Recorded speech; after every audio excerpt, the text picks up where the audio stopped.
د نیوز پریس چینل لیدونکو السلام علیکم. ستړي مشه په موکړه تازه لاندو مهمو خبرونو ته. طالبانو د عوایدو زیاتېدو خبر ورکړ. د طالبانو حکومت ادعا کوي چې تر اونۍ د دوی د کانونو او پټرولیم وزارت تر 400 میلیونه افغانیو ډېر عواید راغونډ کړي دي. د طالبانو ویان ذبیح الله مجاهد په ټویټر کې لیکلي دي چې تر 402 میلیونه ډېر افغانۍ او تر 3 میلیونه او 3 لکه ډېر ډالر یې په یوه اونۍ کې بسپنه کړي دي.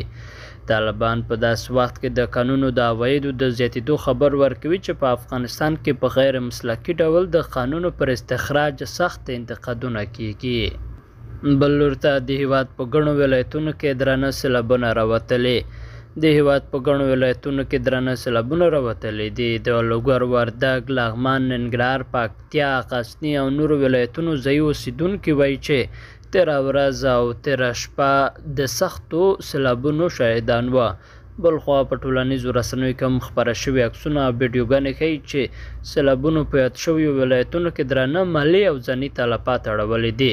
تر اوسه په رسمي توګه د مرګ ژوبلې ارقام نه دي خپاره شوي، خو داسې ښکاري چې سیلابونو خلکو ته سخت زیانونه اړولي دي. بلخوا د هیواد د هوا پیژندنې ادارې بیا په راتلونکو 3 ورځو کې د هیواد په 21 ولایتونو کې د درنو ورښتونو او سیلابونو د راوتو خبر ورکړی دی. او ترکیه افغانستان ته ستنېدونکو کډوالو سره مرسته کوي.